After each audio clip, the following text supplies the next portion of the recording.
Welcome back to the Southampton career mode. We're trying this season to win a couple of trophies. Watford in the FA Cup is next, and we also are back to European action today with Villarreal in the Europa Conference League. Big games in the Premier League on the horizon as well, with City away and Chelsea at home, Aston Villa away also this month. Not sure yet how many or which games are going to be in this episode. Depends on A, if we get through against Watford, and B, when the next round is drawn if we do. But first things first, we want to try and win the FA Cup this season if we can. So we'll give it our best damn shot to try and do that. You saw there from a previous news clipping, I guess, news article, that Broja has been asking for some first team football and is getting frustrated at his lack of it recently. So I'm happy for him to go into the starting lineup for this one. I'll do the same with Ravella as well, as we try and bleed him in. And you'll notice that Alcaraz is slightly tired, so Teller will go in as well. We'll make sure the Watford are fielding the sort of side that they should be, and then we'll take it one game at a time. But we could, hopefully, progress in the FA Cup today and potentially in Europe as well, whilst also keeping our Champions League hopes alive in the Premier League too. With only 11 games to go, we're not that far behind.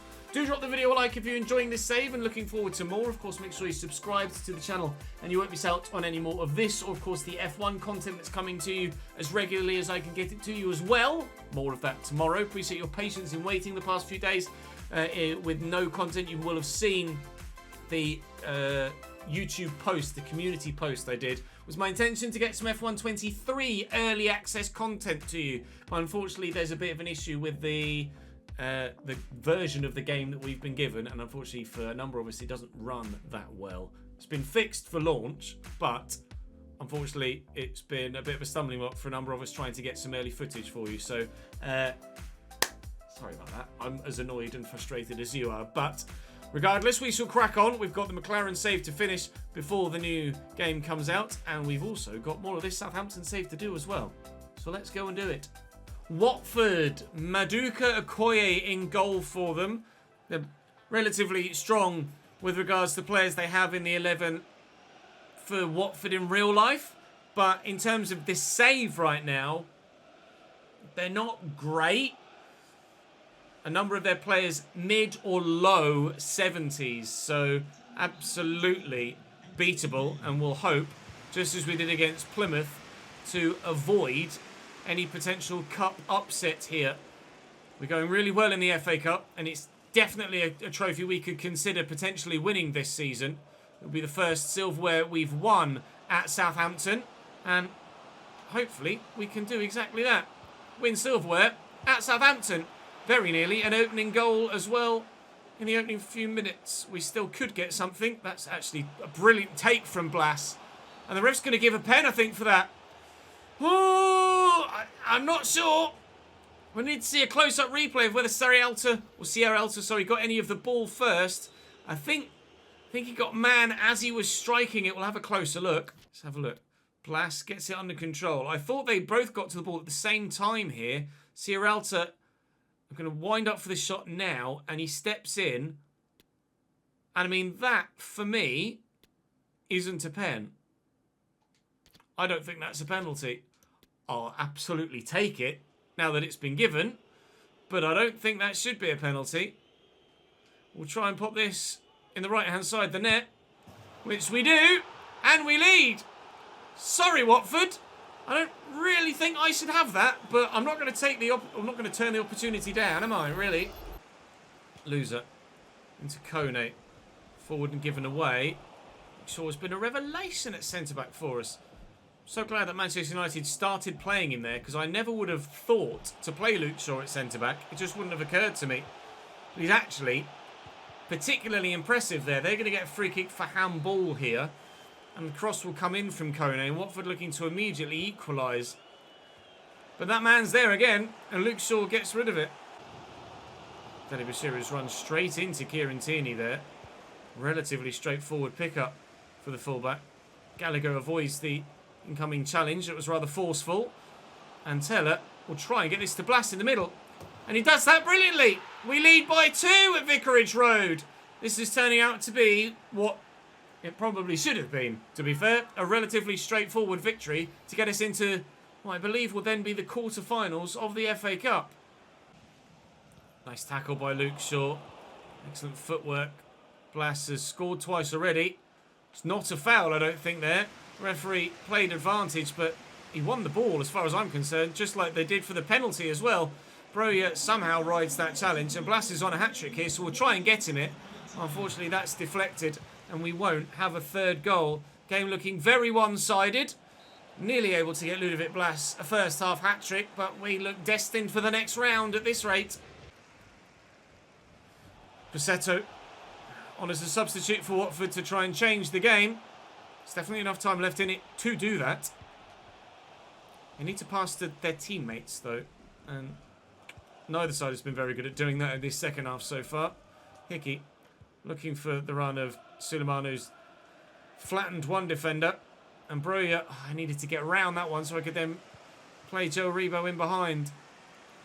Still looking likely of a straightforward Southampton victory in this game, but it would be thrown into question if Watford can finally put together some sort of attack. Doesn't end in me just taking the ball off them again. Which might be happening now. Bayo in. Good save by Bazunu.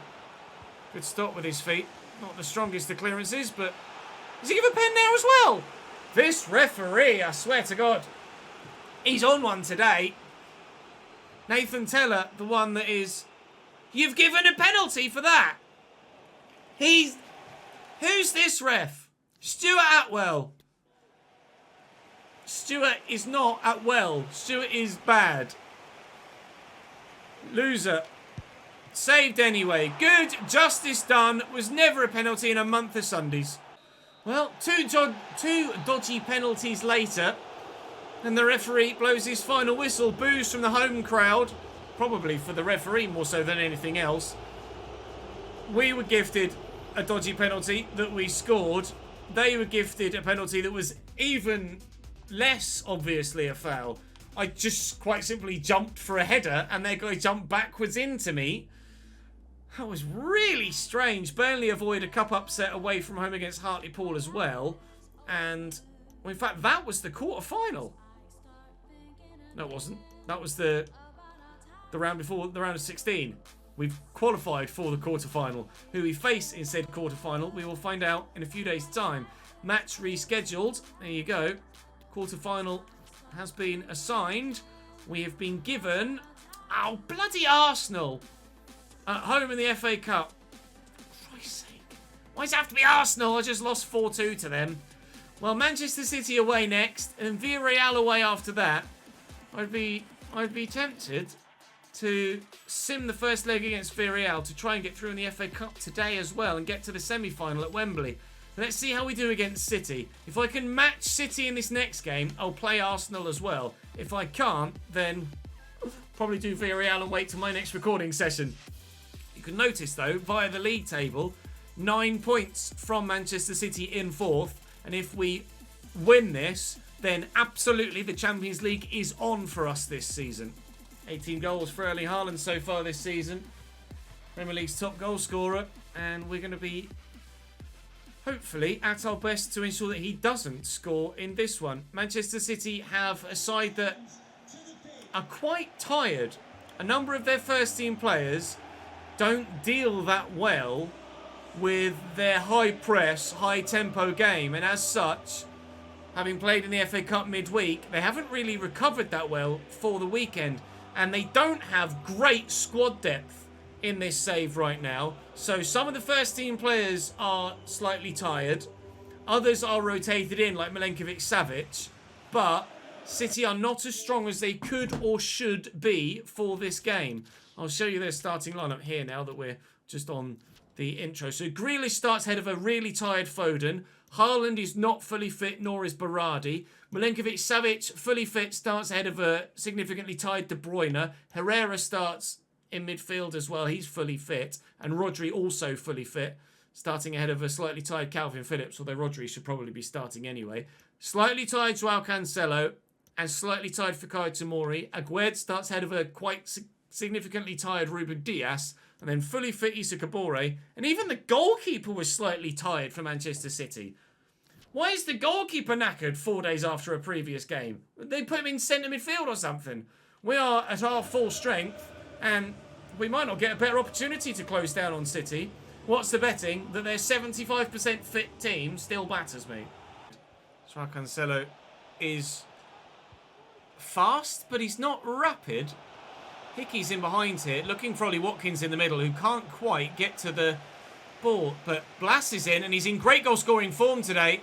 But Fikayo Tomori recovers to deny us an opening goal of the game. Ward-Prowse will deliver the corner. Ollie Watkins underneath it, and again, can't get to it first. Sulemana looking for a teammate. Salisu will look to lift this. There's a free kick for handball. Nobody's going to score. Nice tackle by Hickey. Around the corner, Sulemana. Blas could go solo. Might as well. He's been in great form today. Ludovic Blas! Ederson. Oh, Ederson. 3 straight clean sheets in the Premier League, isn't it? In real life for him now, I think. Might be. Actually, no, because David De Gea won it this season. Prior to that, maybe it was 3 clean sheets in a row, I think, for Ederson. He's certainly bloody good in FIFA, that's for sure. Around the corner here to Hickey. Ollie Watkins is in the middle, and again, he can't quite get there ahead of Aguerd. To confirm, Ederson, yes. Although he shared it last season with Alisson, he has kept the Golden Glove for 3 straight seasons. Ederson. 20 clean sheets last year is a bloody myth. To think in the RTG save, there was nobody in double digits. Nobody in double digits. Petr Cech kept 24 clean sheets in 04-05. That is the Premier League record, I believe. 24 clean sheets! It's not like winning 24 games out of your 38. That's just not even conceding, let alone winning a game 3-1. What a farce. Petr Cech was a monster back then. And you never know, we might just be able to steal a point or more here. Sulemana's got the legs. He just needs to show the strength. Ah! Ederson! Son of a bitch. I thought that was the moment. Oh, it's a lovely ball to Erling Haaland. And a great pass through the middle to Julian Alvarez, I think that was arriving. Who's their number 11? Now, Julian Alvarez is number 19, isn't he? And number 11 is Domenico Berardi, who could have done much better with that effort a moment ago. Yangel Herrera's got plenty of options. Erling! Oh! Top of the bar and over. Closest either side have come so far. Short with a free kick. Short. You'll pardon the pun. Salisu. Teller. Oh, he's sent him. Tuck it back. Ludovic Blas. He's been the man so far today! Now we've both hit the woodwork. Ludovic Blas's effort was sensational, but it just wouldn't drop in time. The corner of bar and post, and still we're goalless at the Etihad. I mean, look at the amount of green shirts flooding forward here. There are some sky blue ones coming back now as well, but we've got plenty of green bodies forward. Tierney's first touch is excellent. He's into the box, and at the back post, waiting was Sulemana. Oh, it just wouldn't quite reach him. 15 to go. It's still 0-0 here, with potential Champions League football on the line for us. Desperate to get a win. Conor Gallagher, the big switch. It's not big enough. Rodri in the way, but thankfully it falls kindly for me. And space for Sulemana to run into. And he does love to get into space when you offer it to him. And on the edge of the box, there's Conor Gallagher waiting. And here's Nathan Teller! It's in! It may go down as an own goal, because that's not where I aimed it, or even with half as much power as I aimed it. But we might just have drawn ourselves within 6 points of the top 4. I need to see a replay, because I'm pretty sure I was aiming for the top left, and it's gone in the bottom right. That might go down as a Joao Cancelo own goal. Who gets the last touch? You still can't tell even from that replay. It'll tell us in a moment, though, who that went down as, and it... Well, will it? I thought it might. Go on. Yes, it is Nathan Teller's goal. His first in 18 Premier League games this season. And my, is it a big one. Linkovic-Savic into Phil Foden, blocked well. Here comes the City press. Away, please, Gavin. Oh, my God. That's as close as you can come to messing that up. With 3 minutes added on at the end of the game, I am pumping that as far into the corner as I possibly can. Holy moly. That was insane. If Gavin Bazunu kicks that against his own defender and then they score, I think that's a sign that we are not destined to get Champions League football this year. You can feel it coming. You can feel the bullshit arriving. Ederson forward for the corner. Berardi delivers. Away by Teller and then by Shaw. That's 3 points. The gap to the top 4 is cut to 6. We have ourselves the opportunity to get Champions League football for next season at Southampton thanks to a fantastic show of defensive solidarity and offensive fortune, more importantly than anything else, with the goal in the manner that it came about. Now, I think I'm probably going to sim the first leg against Villarreal and then we'll play Arsenal in the FA Cup. Right, Villarreal in the UEFA Europa Conference League. Ivan Ušić, Kieran Trippier, Stefan de Vrij, Mancini and Alberto Moreno, Benito Parejo and an 86 rated Guendouzi, as well as an 84 rated Yannick Ferreira Carrasco. And then, oh, they've not got an 86 rated Matteo Guendouzi anymore because he's been sent off. After just 6.5 minutes in the first leg, Matteo Guendouzi is already waving goodbye. Taremi and Kalimawendo up top for them, but that's not going to help your team in the knockout stages of European competition, Matteo. That's not gone well for him, and as such, this now might not go well for them either. As a collective. Oh dear. 6 minutes! He must have really murdered him. Well, it's 0-0 at half-time, and despite lacking a man in the centre of midfield in their 4-4-2, they're still bossing possession, Villarreal. Slightly concerned at the fact that we haven't created a massive amount of chances, but we are going to be playing the second leg tomorrow, or in the next episode, at the very least, so there is still the opportunity to get through relatively comfortably. Although, if Villarreal do keep creating chances the way that they have done and keep the ball as well as they have, it might not be as straightforward as you hope it might be against 10 men. However, if we score here, oh, which we really should have, we'd have put ourselves right in the driving seat. Camaldine, just shoot, pal. Oh, why has he not sent him? Ollie. Goal! Ludovic Blas! Delayed with the initial pass. It could have sent Ollie Watkins in behind. And as it happens, I think it was Ollie that assisted him to get the first goal of the game and of the two-legged tie as a whole. Blas has been great for us so far today, proving to be the go-to guy in cup competition, it seems. Sulemana, Ollie Watkins, Blas, Sulemana. It's right at the end of the game. A second would put me in a great position for the second leg in the next episode, but we're not going to get it. So despite having 10 men for effectively 90 minutes, if you include the stoppage time at the end of each half, they only lose by a goal to nil. Villarreal are still in it, although they will rather evidently now be without Matteo Guendouzi for the next leg. We, however, have another game in the FA Cup to contend with. Nathan Teller should now be 80 rated, and indeed he is. Good lad, growing well. Gavin Bazunu should be 83 rated, and he is. Good lad, growing well. Arsenal. Can we do something against you now? Arsenal with a full-strength lineup. Ramsdale, Mazraoui, Mukiele, Schlotterbeck and Zinchenko. Neves, Jorginho and Erdegaard. And then a front three of Gonçalves, Jesus and Saka. They beat us by 4-2 last time we played them. And they were by far and away the better side on that day. Starting Nathan Teller on the left and Ravella at cam. They're the only two changes from the side that won at City and at Villarreal, but now back at home.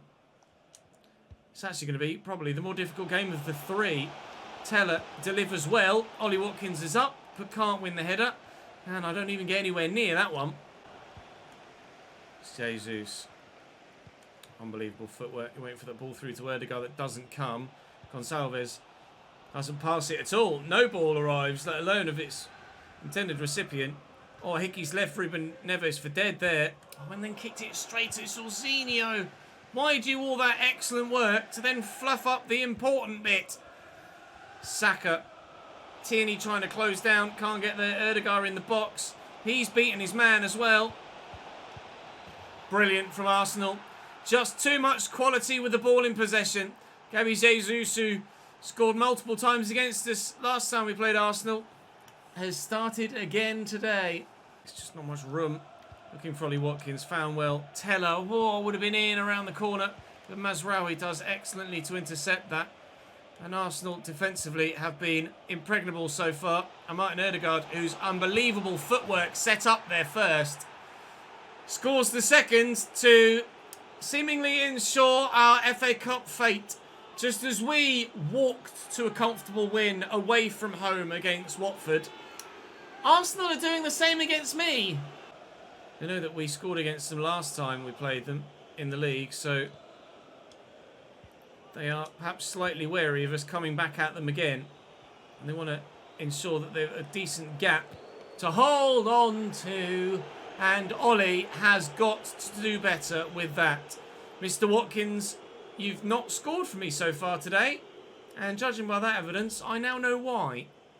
Corner for Arsenal.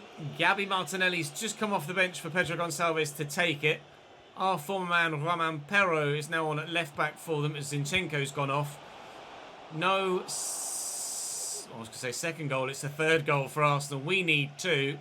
And there's been no first goal for me, let alone a second. But there might be if that pass had found its way through to Broja in behind. But I am resigning myself to defeat here now. Arsenal are one of the few sides in this save that we haven't yet really been able to properly dominate at any point in the save thus far. Obviously beaten City already today. Martinelli with a loose challenge. Beaten City already, but Arsenal just beat me every time I play him at the moment. That's a lovely ball into Broja. Oh, his touch is so heavy. Armando, please. We might have maybe had the most outside of outside chances. If you take that in your stride well, you might as well have just passed it straight to Ramsdale. He's offside, and we are also out of play. Out of the FA Cup here with a 2-0 defeat, unfortunately, away from home against the Gunners. It's our former red and white team knocking out our current red and white team to ensure that no FA Cup final or trophy this season. It's a good cup run. We knocked out some Premier League sides on the way, but Arsenal one step too far. And with Newcastle, Spurs and Blackburn in the semi-finals, you'd say Arsenal are perhaps favourites to win the whole bloody thing. That is going to be it for us today. I am intrigued to see if maybe we might be favourites for the whole bloody thing in the Europa Conference League as well. We're better than PSV and Aberdeen. We're better than Austria Vienna and Sturm Graz. We are better than Steaua Bucharest. Lazio would probably be a challenge for sure. Better than Osasuna and Fenerbahce, and Mainz and Dinamo Zagreb, and Anderlecht and Basel. Lille and Wolfsburg, I'd argue we're better than as well. We are probably competition favourites in Europe, and that is just as viable an option into next season's Europa League as winning the FA Cup would have been for us. With Villarreal at home next, and then Chelsea after that, and Forest following that fixture, it's probably going to be via winning the Europa Conference League that we stand the best chance of qualifying for the Europa League. However, I still want to try and get into the Champions League next season. The gap is 6 to City. It's only 3 to Leicester and Arsenal. We are still hunting for top 4. I bet your bottom dollar that I'm not going to give up on it anytime soon. That is all for today's episode. Thank you very much for watching. Appreciate your patience in waiting for this next episode of anything here on the second channel. F1 back tomorrow with the Italian Grand Prix. See me